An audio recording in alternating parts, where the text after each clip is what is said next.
passing, and this evening is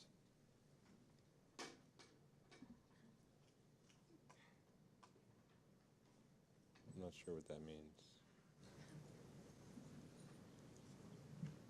Oh, we're okay now? Okay. Brendan Ogg's poetry was published after he passed, and so this evening is devoted to sort of his legacy and his work. And before I hand things over to Michael Durda, who's going to coordinate things tonight, I just want to remind you of a couple things. Our next reading will be on March 17th. Hope to see you then. And Meryl Leffler, our current poet laureate, has reminded me that the favorite poem evening at the Takoma Park Library will be Tuesday, April 10th. We've got some flyers out. It's a great event. Hope to see you there. You will enjoy it. Unless, like I often do, you realize it happened 2 weeks ago because you see the flyer at the wrong time. So don't let that happen to you. Look forward to seeing you then. Look for that flyer and enjoy the evening. And I'll hand things off to Michael Durda. Thank you, Martin. First of all, can you all hear me? Is the microphone on? Yes? No. Yes, all is well. Okay, I'm a very casual speaker, and this is going to be, I think, an evening to enjoy, and so please feel relaxed. Listen to the poetry. This is a celebration of Brendan Ogg's work as a poet. We've had, over the past year, opportunities, sad opportunities to mourn his passing, to regret his life, and this evening is going to be devoted to the things that he accomplished as a writer. He was a wonderful young poet. He was just developing. You can see the influence of a number of other famous figures on his work, from T.S. Eliot to William Blake. The evening will be organized as a kind of happening. We've got readers, we've had music. I want to thank Elijah and Steve for the wonderful music to introduce the program. Friends of Brendan's will be reading some of his poems. His friend and fellow writer Amy Sands is going to be talking about their work together via video link up from some sort of a technological miracle that will allow us to watch Amy talk about Brendan. And we will just have a very easygoing hour or so with his poetry. Some of these poems are sad. The occasion of their publication is sad, but we want this really to be a celebration. So please try to make this the kind of evening that any young poet would be glad to have experienced when his first book of poems had come out. Anyway, so that's what we're going to do. We're going to start with me reading a poem called When Amy Deeply Listens, followed by a clip of Amy, who is in China at the moment, talking about her work with Brendan. And then we will go through the program that you have. So,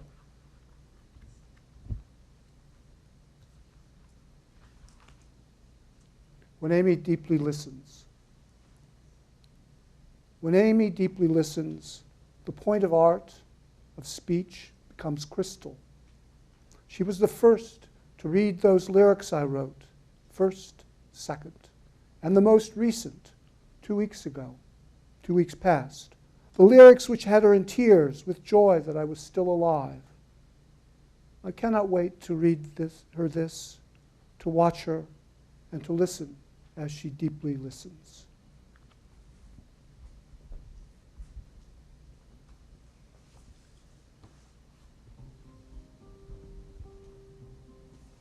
Hello, my name is Amy Sands. I grew up with Brendan in Silver Spring. We went to school together. We carpooled to religion class together. And I'm really happy we're having this event to celebrate his poetry. So I'm going to give some of my stories and experiences with Brendan to help illuminate some of his poems and work. Brendan and I used to carpool to CCD together, and we would talk a lot about books and writing in a very innocent, unpretentious, childlike way. We would talk about Harry Potter and the Redwall series. I remember a bunch of conversations about the different motivations that the rats had for storming the castle. I remember both mispronouncing Hermione's name, and just really, really fun conversations about books from an early age. And I think he always thought about reading as a writer. He was very much into discussing characters, discussing plot developments, discussing the effect that a story could have on the reader, and that kind of stuff. And then as we got older, he started to take things much more seriously. We had an English teacher, Mr. Feldman, who introduced us to some great books that Brendan really latched onto and was inspired by. Right from the start, he loved Hemingway. One of his favorite stories was Sun Also Rises. We read A Farewell to Arms in class, and Brendan immediately started to imitate Hemingway, and that was the year that he started writing his own short stories, and that could lead to some really interesting clashes of time and place with some with some dialogue. Brendan would write about high school party scenes where 16-year-olds would say, "I'm feeling low as hell," which is a pretty common phrase from the 1920s and 30s. And he would do things that Hemingway would use. He would use those and sentences, like he would be describing Tasty Diner, which is nearby, and he would say that the sign was orange and red and gray. And I would say, "Brendan, maybe you could add some commas or some descriptive adjectives." And he was just like, "No, Amy, you don't get it at all, what I'm trying to do here." So I think that was a great jumping point for him as a writer. And throughout everything that he wrote, he really was inspired by the authors that came before him and was really interested in kind of taking apart what they did, analyzing it, seeing how he could use it for his own writing. And in his later works, I think it's really incredible how he was able to adapt these very old structures that poets like John Keats were using back in the 1800s and use it to describe a Frisbee game in suburban Maryland. I think that's incredible. And I think one of the things that propelled him into poetry was reading T.S. Eliot. He was really impressed by T.S. Eliot, and I remember him calling me one night and saying, "Amy, you have to read Love Song of Alfred J. Prufrock." We had read The Wasteland in class, and he just loved it. He thought it was, his words were, "It's genius." That's the first time I've ever seen genius in poetry. And I loved that he was so inspired by T.S. Eliot. And you can see in Summer Becomes Absurd, it's very influenced and inspired by T.S. Eliot, that kind of really like heavy descriptive style with lots of allusions. So Summer Becomes Absurd was, I think, kind of his favorite poem that he wrote in that time period. And then he was diagnosed with cancer, and I think that was really kind of transformative for his writing, because he had been a writer, I think, who planned out things very thoroughly before he started writing. He was somebody who knew the beginning, the middle, the end. He had a handle on what motifs he was going to use. If you look at his short stories like Played Out, there are so many themes that he's very conscious of and trying to reinforce, and every detail has a purpose in those stories. But I think when he was impacted by the effects of his surgeries, when he had when he was a bit disoriented. The medium that best expressed that was poetry, because it was something that he didn't have to plan out this very complex interlocking parts of a story. He could just kind of reflect on a very like sense heavy experience. He could write about kind of these moments that he had or these reflections that he had, whether it was on the beach, like the Ballad of South Caroline, or the A Leaf of Knowledge, which is about just kind of enjoying a moment, or the one about waiting for lasagna to cook on the stove. So I think poetry was the best way that he found to communicate his experience of cancer, which was understandably the most significant experience of his life, the most emotional one, and therefore created some of his most powerful writing.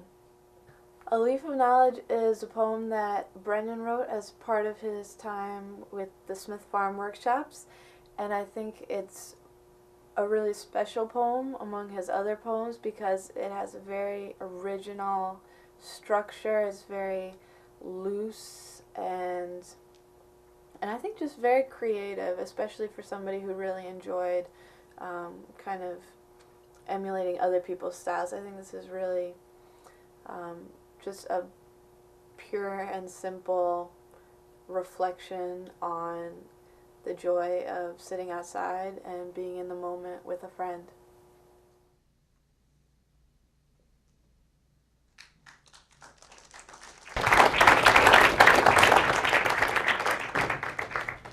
Doesn't she have a wonderful smile? As I said, a number of Brendan's friends are here tonight. They'll be reading some of his poems. The first one, A Leaf of Knowledge, read by Max Donahue. A leaf of knowledge. I don't know what the doctor means by mostly within the radiation field. I don't know for how long I will need this cane. I don't know what the scan will look like 1 month, 4 months, 4 years from now. All I know is the air that I breathe in this instant, spring's sweet whisper into my lungs, my friend at my side, his broad hand between my shoulder blades, the living God, the love of my friends and family, and the warm skin of her knee onto which I lay my cheek to sleep. Thank you.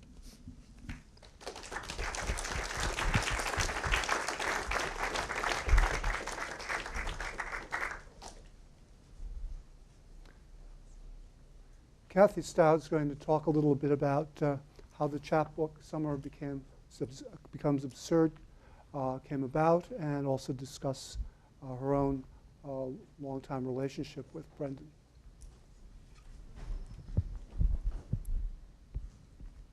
We all right with sound?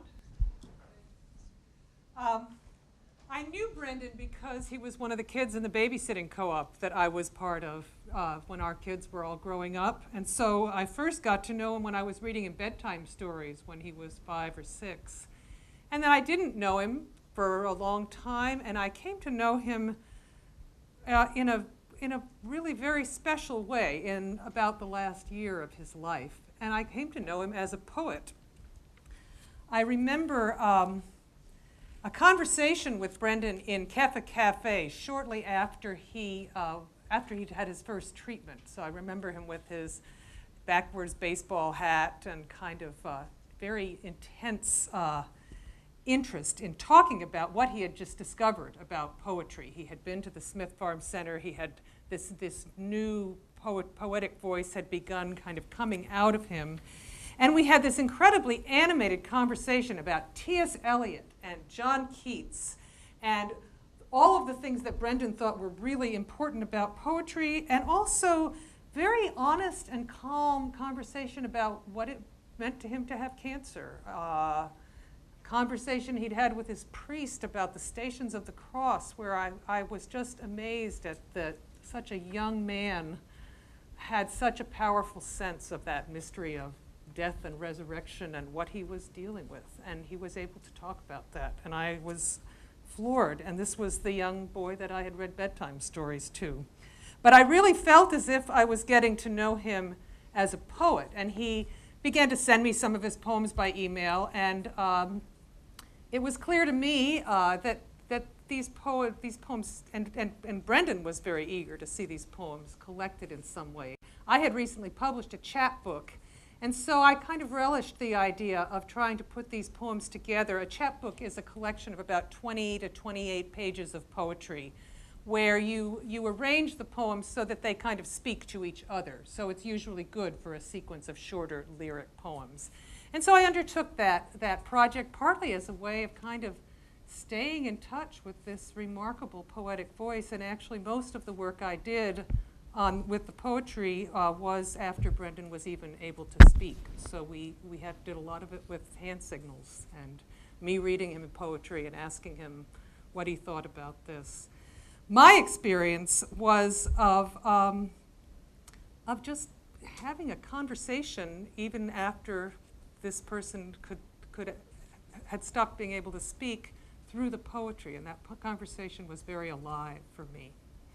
I'll read you one of the poems I like very much because it expresses that lyric honesty that I heard in this conversation.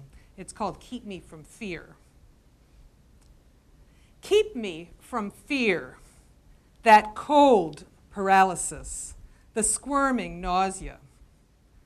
I am sick of these half-eaten fingernails. No, I have my whole life to be afraid. There. With that declaration, the anvil weight of dread falls loosely from the chain around my neck.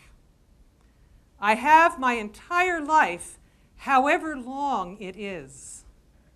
I have my own eternity in 100 years or in an instant.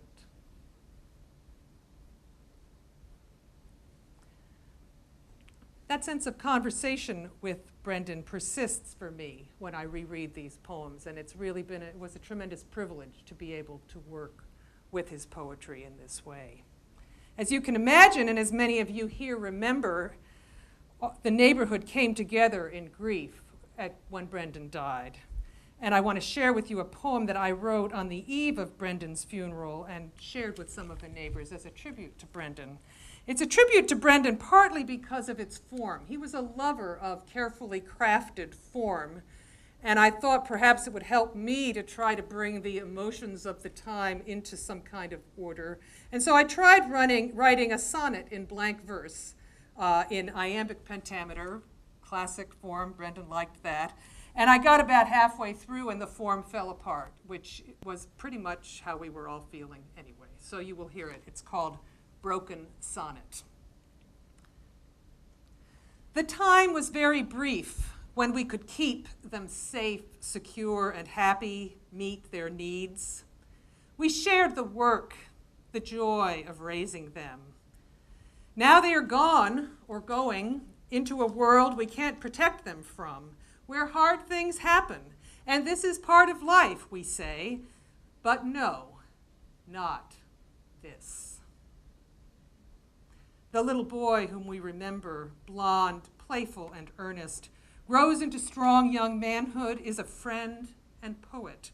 Stricken with a tumor on a Christmas Eve, he lives a whole life in his 20th year, writes poetry that speaks out of a wisdom beyond years, and dies, leaving us all speechless with grief, hearts aching for the tears of our friends, his parents, their empty arms.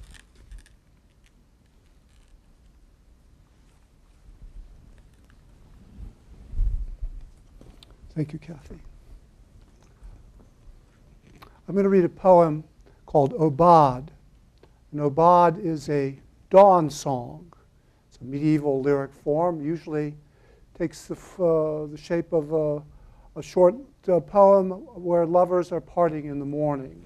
The sun is coming up and the young man says goodbye to his beloved. O Bod, this pale human weariness, the sun rises along the backs of mountain sides at the end of every moonless night. I have seen, I have seen, I have seen. This shyness of my feet to walk has never been so astute or so acute as when I am with you. Careening cloudless goes the sky. Oh, and I, and I, and I.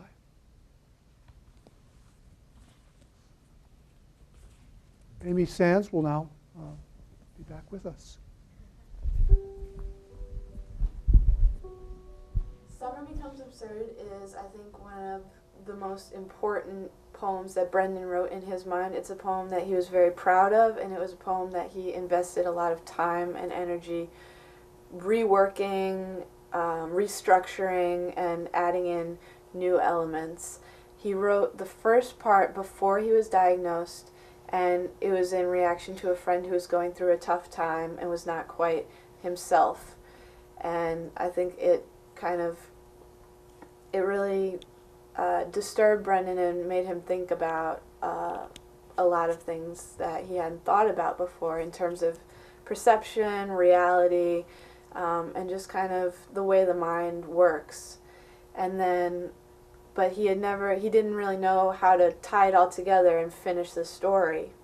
But then he was diagnosed with his brain tumor, and he had to undergo all the surgeries, which really disoriented him. And for a time, Brendan himself was not himself, and experienced a lot of the same kind of disorienting effects that he had written about earlier, and then incorporated that when he wrote the second part of the poem, in which the narrator himself reflects on what it's like to be in that kind of murky area where you don't really know like what's going on, where your own sense of reality is shifted kind of beyond your control.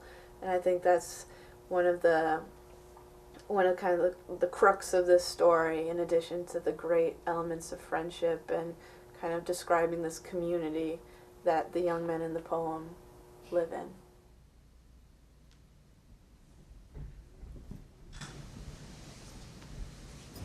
This is Paul Hawkins and Ben Zucker who will perform Summer Becomes Absurd. Summer Becomes Absurd. We missed you at the game on Anacostia Riverside. It doesn't matter anyway. The wind was too high. You lost your way in a station of the metro. What amateur would reference that? Or this, the Stations of the Cross? At night, so unexpectedly, you told us while we drank at some or other grade school field of the disconnect you witness in this world. I feel the same, I guess, you know, I said. Later, my brother pointed out that you could not connect the dots, nor connect from thought to thought. Am I connecting thoughts with thoughts? Hallucinogen. Was this only a lysergic dream?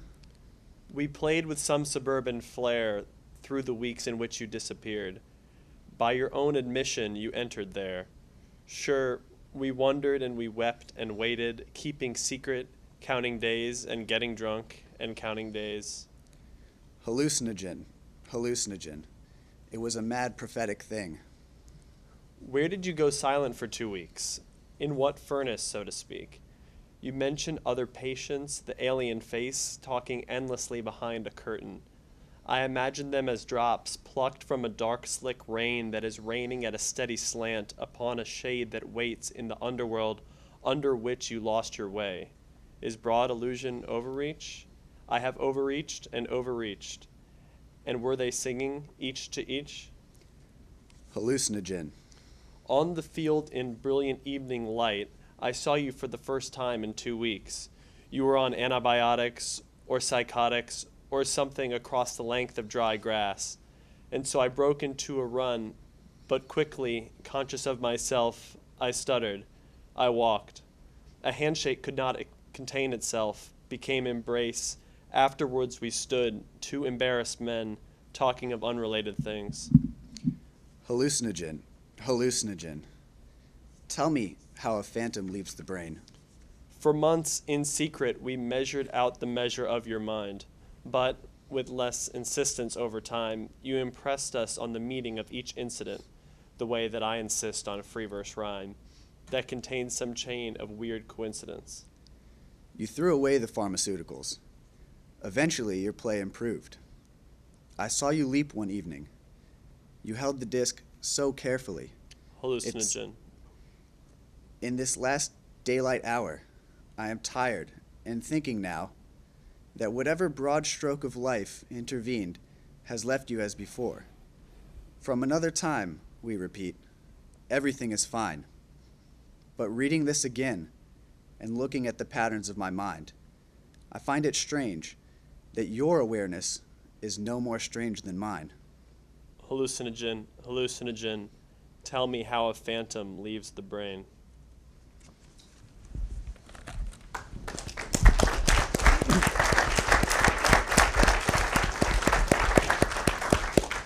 Those of you who are up on your modernist poetry will probably recognize some of the allusions in that poem. In a station of the metro, it's a famous Imagist lyric by Ezra Pound. It was on petals on a wet, dark bough. Connect, I cannot connect it, is from T.S. Eliot.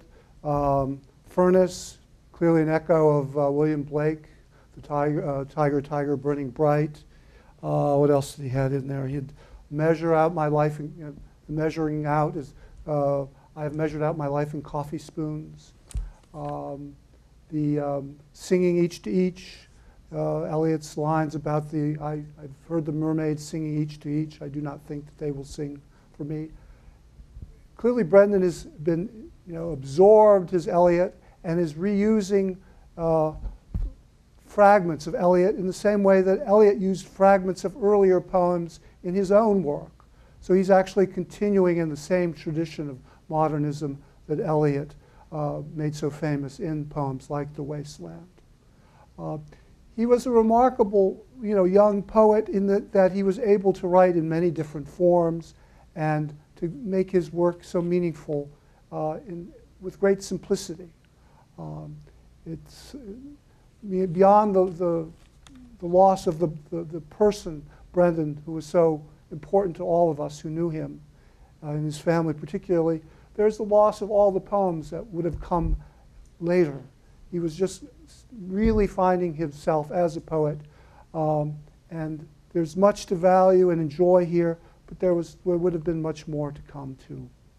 We're going to go back now to Amy Sands, who's going to talk a little more about Brendan.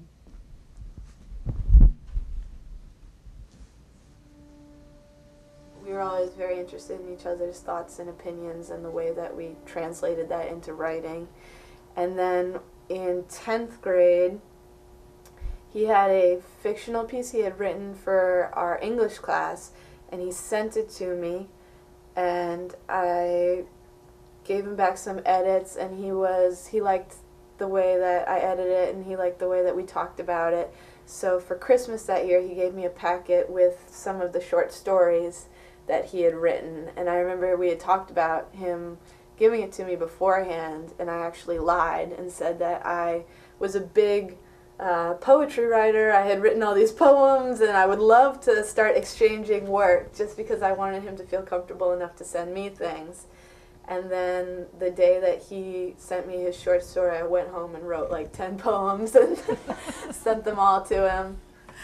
And then from then on, I would send him poems and drawings, and he would send me batches of prose, and I believe it was in early sophomore year of college that he started writing poetry at first, and sending it to me. And usually he would send me a batch of work either by mail or through email, and I would look it over and make a bunch of notes, and then we would talk on the phone about different ideas. Usually it was Brendan talking on and on about what he hoped to accomplish, and then me kind of saying, oh yeah, that sounds good, I can see what you're doing there.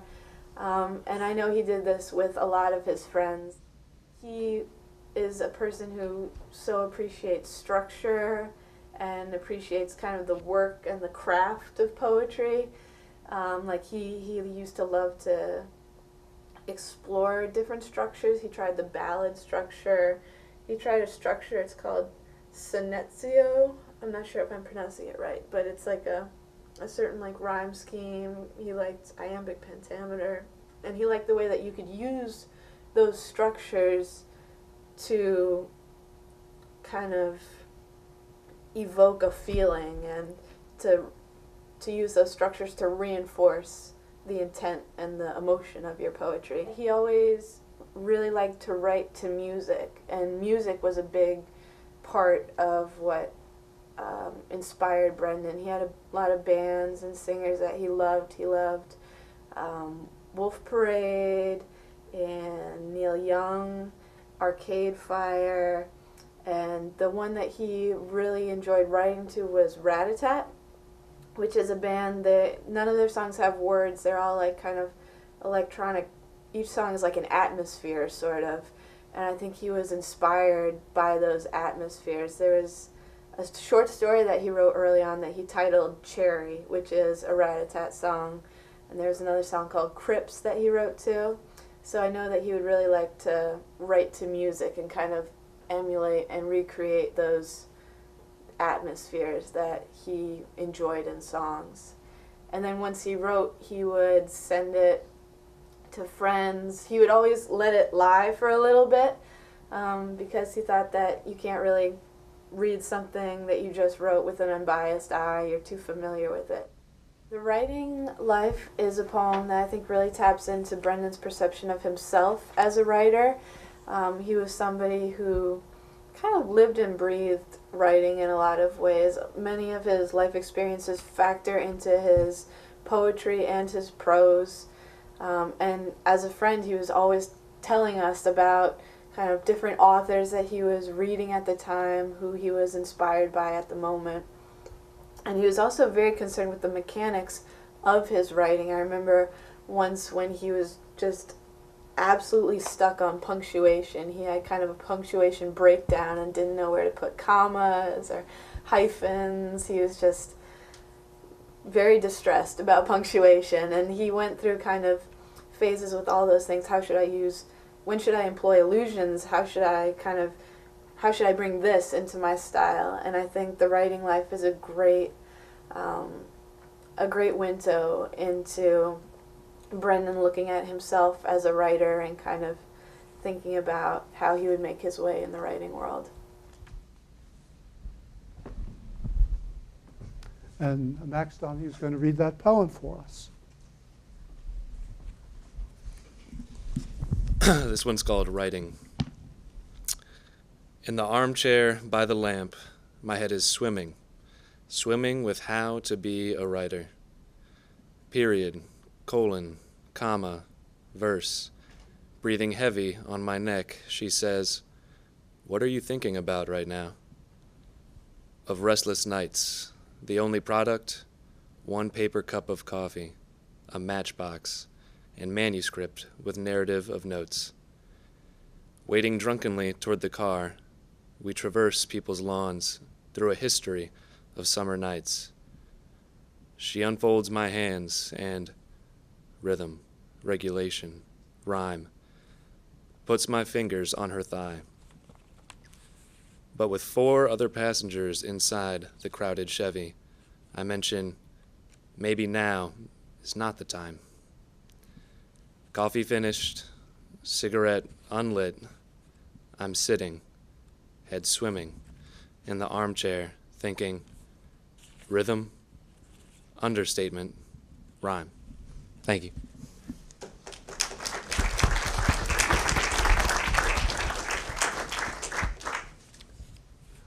Kathy Stout is now going to talk a little bit about a poem that's not included in Summer Becomes Absurd, and also read it. It's called Villanelle to Billy C. Kathy.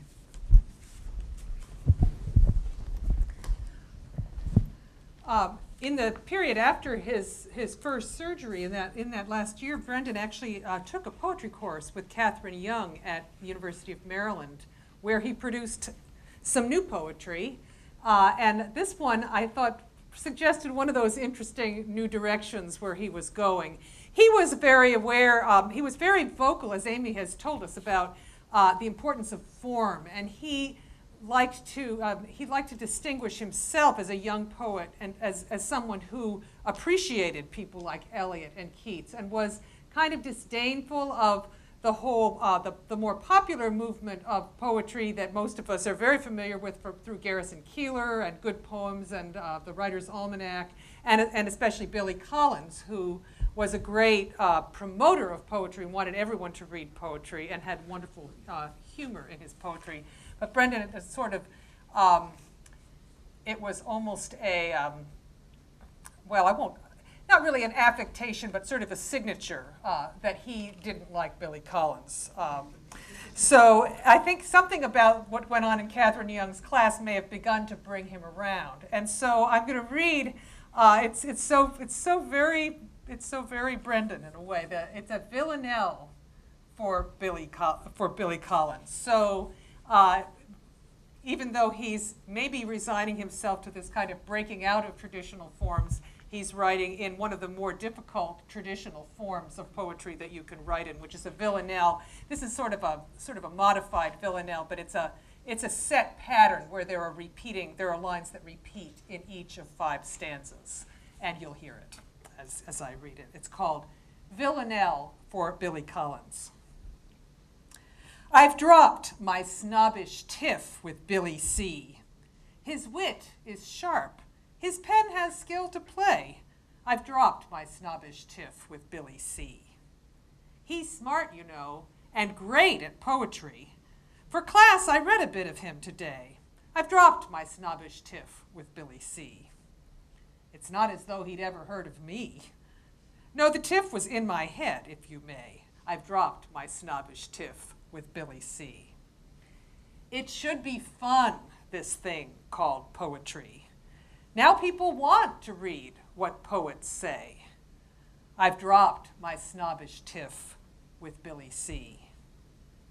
If you have beef with him, you've beef with me. Keats I read in winter, Collins I read in May. I've dropped my snobbish tiff with Billy C.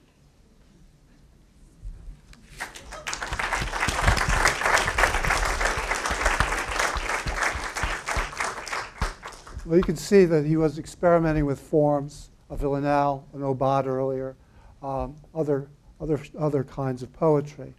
I'm going to read the last poem in Summer Becomes Absurd. It's called L'Chaim, to Life.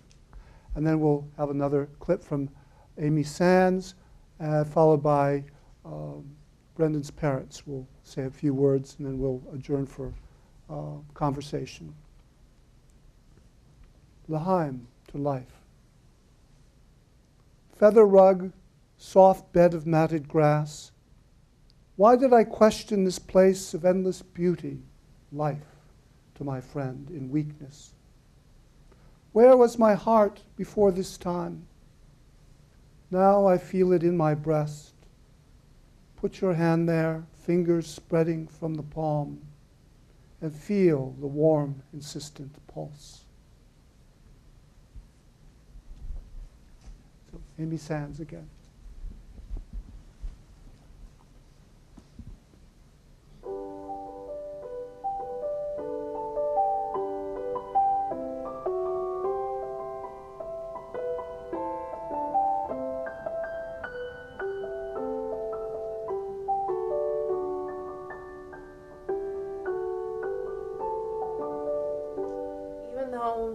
The poetry that I write is very casual and humble and unassuming. I still feel very much in communication with Brendan as a poet. Whenever I write things, I can always hear his voice and kind of feel the pressure of his opinion, and wind up hitting the delete button a lot because it's whatever I've written is too emotional or too frilly or too flowery or not concise enough.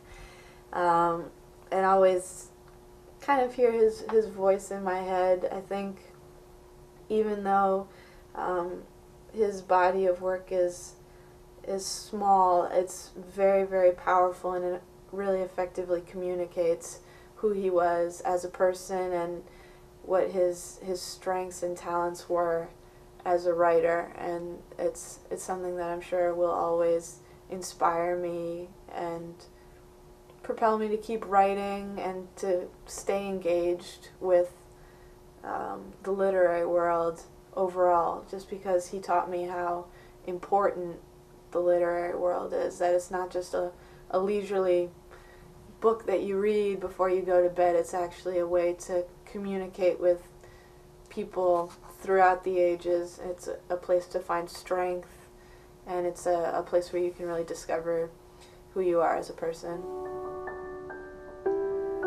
This is a poem about my two friends, Max and Brendan. It's called Max and Brendan. Max and Brendan. I remember walking in on you guys. No, not that kind of walking in. I remember walking in on you guys. My two blondies, one short and sturdy, legs kicked up on the wood-latched cube, the other long and lanky, projecting from the chair that voice I could hear from outside the house. I remember walking in on you guys. TV lights crowning two heads tipped together. I remember walking in on you guys.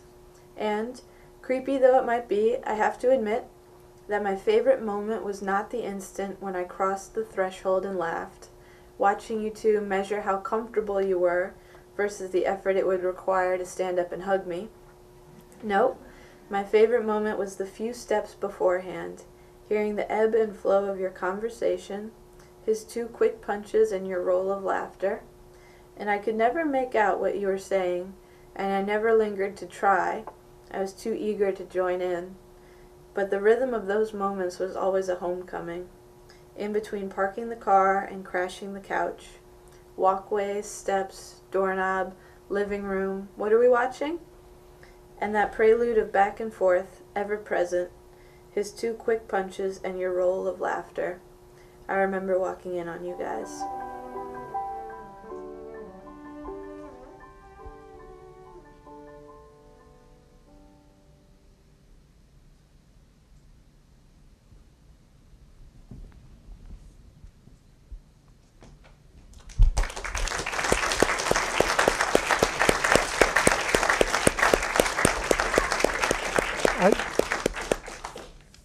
Amy is very eloquent, and it's hard to even keep up with her, but she makes the good point that all those who knew Brendan, some of them here tonight, have found that he continues to be a part of their lives. Musicians write songs and pieces of music inspired by his poetry. His friends write poems inspired by memories of him. He continues in our lives, as he always will. His poetry is something we can return to in years to come. He was a wonderful young man. I think anyone who knew him will always miss him, as how could you not? But it's wonderful that people still come together to enjoy his poetry, to talk about him, to keep him alive in our hearts and in our lives today. So right now, the Augs are going to come up and say a few words, and thank you. Well, we just wanted to thank the readers and the filmmaker and Amy, who's out there somewhere watching us. From China, I think. China, yeah. It's lovely to hear Brendan's words again, and thank you for sharing this with us. And two footnotes. One is that Rachel Coppolo, who did the film here of Amy in the video, recently learned that another one of her films called Chase, which was also inspired by her friendship with Brendan, was just selected into not one, but 2 film festivals in California. So congratulations. And Elijah Balbad, who we heard from earlier today, was recently honored as one of DC's young rising jazz musicians, and his new CD featuring the song "Keep Me From Fear" will be out in May. So, congratulations. And again, thank you all for coming out on a cold, rainy night. And please join us out in the hall for some refreshments. Thank you.